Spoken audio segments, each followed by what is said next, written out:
Am I the a-hole for anonymously reporting my ex-husband's family to CPS and ruining their lives? Long-time lurker, first-time poster. I'm using a very old throwaway account, and I won't be using real names because my ex and I have many mutual friends on Reddit, and I don't want this traced back to me. Also, English isn't my first language, and this might be all over the place because I still don't know how to properly tell this story. But I'll try my best. I'm a 38-year-old woman, and my ex-husband, Ben, also 38M, and I got married when we were both 26. We had been together since we were 19. For most of our relationship, people around us thought we were the golden couple, solid, loving, and always in sync. But there was one major dynamic that shaped our relationship from the beginning. Ben was a family man. He grew up in a big, tightly knit family. Parents still happily married, two younger siblings he called his lifelong best friends, and an extended family that had reunions and gatherings practically every other week. Birthdays, holidays, random Tuesdays, it didn't matter. The family came together to celebrate everything. Even Uncle Charlie being in town was cause for a barbecue and a family photo. In contrast, my background was, well, the polar opposite. I had a very broken and deeply traumatic childhood. I was abandoned as a baby and adopted by a couple who should never have become parents in the first place. My adoptive mother never wanted kids and constantly told me as much. My father only agreed to the adoption to try to save their crumbling marriage. It didn't work. My entire upbringing was filled with emotional neglect, physical abuse, and verbal degradation. I was told daily that I was unwanted, that I was a burden, that I should have never been born. When I was 10, my parents finally divorced. But instead of fighting for custody of me, they fought to avoid it. The court eventually decided I'd stay with my father. He was considered the less abusive of the two. But less abusive still meant I had no key to the house. I was locked out until he returned home at night. I had to wander the streets or hide in libraries until he'd let me in, just to have a roof over my head. By the age of 15, I moved out. I lived on my own, doing things I'm not proud of just to survive. But I made it. I earned a bachelor's degree. And while studying, I met Ben. He was kind. He was steady. And he made me feel like maybe, just maybe, I deserved a better life. He knew about my past. All of it. And when I was introduced to his family, I was overwhelmed in the best possible way. They welcomed me with open arms. His parents, his siblings, even the extended cousins, they didn't just treat me like Ben's girlfriend. They treated me like one of their own. I had never felt so included, so embraced, so safe. For the first time in my life, I understood what people meant when they talked about family dinners, inside jokes, and warm hugs that weren't laced with manipulation or fear. One of the cousins, Helena, was particularly close to us. She and her husband, David, were well known in their community, both involved in theater and local arts. They weren't celebrities, but they were definitely popular. Public figures with large social media followings, very active on Facebook. I even got to witness Helena give birth to her oldest daughter, Mia. I held that baby in my arms. I watched her grow up. I saw her first school play, first dance recital. It was beautiful. She was beautiful. But life, as it often does, shifted. Ben and I divorced when we were 31. It was a mutual decision, but I was the one who finally pulled the plug. There was no betrayal, no dramatic fallout. We simply grew apart. We still talk occasionally when we bump into each other at mutual friends' gatherings, and we've both moved on with new partners. After the divorce, I cut off contact with his family completely, not because I hated them, but because I didn't want to make it harder for anyone. I didn't want to confuse boundaries or divide loyalties. They were his family. I had been part of it for over a decade, but it felt wrong to stay connected. Still, I kept them on my Facebook friends list, mostly out of inertia. I didn't check in much, until one day, months after the divorce, something popped up on my timeline that made my heart sink.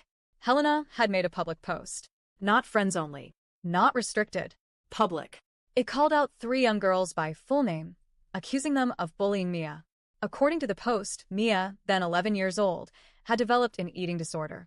She had started restricting food, vomiting daily, and lying about what she ate. Helena blamed it all on these girls, and by extension, their parents. It was a furious, emotionally raw post.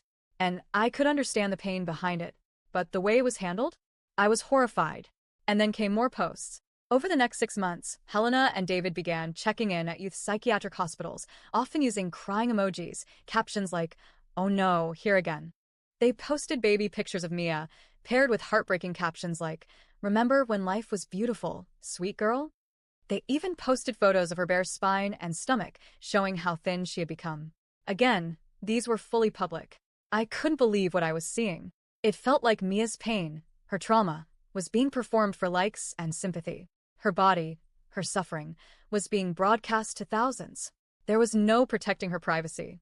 No consideration for what that kind of exposure could do to a child, especially one already struggling with disordered eating and mental health. I messaged Ben. I told him what his cousin was doing was dangerous. He agreed, but said the family had already confronted Helena and David. Their response? We're only doing what's best for Mia. I couldn't sleep that night. I thought about myself at 11. I thought about what it felt like to be completely alone. And then I thought about how different that pain would have felt if it had also been posted online for the world to see, if my worst moments, my trauma, had been public property. I was already broken back then. That kind of humiliation might have shattered me completely. And so, I did it. I took screenshots of every public post. I compiled the photos, the captions, the check-ins. Then I filed an anonymous report to CPS, attaching all the evidence. I didn't know if anything would come of it, but I had to try. I couldn't just watch this happen. After the report, radio silence. Helena and David vanished from Facebook. No posts. No check-ins. No updates. It got so noticeable that people started commenting on their walls. Hey, are you okay? Every time, they replied with vague messages like, check your PMs. And that was that. I moved on. The disturbing posts disappeared. Whether they were deleted or made private, I didn't care. I was just relieved Mia's suffering was no longer on display. Fast forward 7 years. Mia recently turned 18. And 2 days ago, Helena posted something that brought everything flooding back. It was a long, emotional post, paraphrased here so it can't be reverse searched, but the message was clear. Helena wrote, "To whoever reported us to CPS 7 years ago, you destroyed our lives. You made our family live in constant fear. You made us paranoid. We lost trust in everyone around us. Was it our friend? A sibling? A neighbor? Because of you, we were investigated for years. Our home was inspected repeatedly. Because of you, our daughter became a stranger. She moved out the day she turned 18. And now we may never have her back. You were a coward. You didn't even confront us. You hid behind an anonymous report. I hope you know what you did. I hope it haunts you. Because you ruined our family. And I hope you're proud." I read that post 3 times. My stomach sank. My heart pounded. And I cried. I cried because I felt like the villain in someone else's story. Because what I did have consequences. Because, despite everything, I still loved that family once. I still cared about them. And knowing that they lived in fear, that their daughter cut ties, it hit me harder than I expected. But I don't regret it. I didn't do it to be vindictive. I didn't do it out of hatred. I did it because I saw a child in pain, and I remembered what that felt like. I could not act. I couldn't watch it play out like some kind of reality show. Was I projecting? Maybe. Was I wrong? I still don't think so. Did I ruin their lives? Maybe, but maybe not. Maybe I just interrupted a narrative that needed to be stopped. So, here's the question that's been haunting me ever since. Am I the a-hole for anonymously reporting my ex-husband's family to CPS and essentially ruining their lives?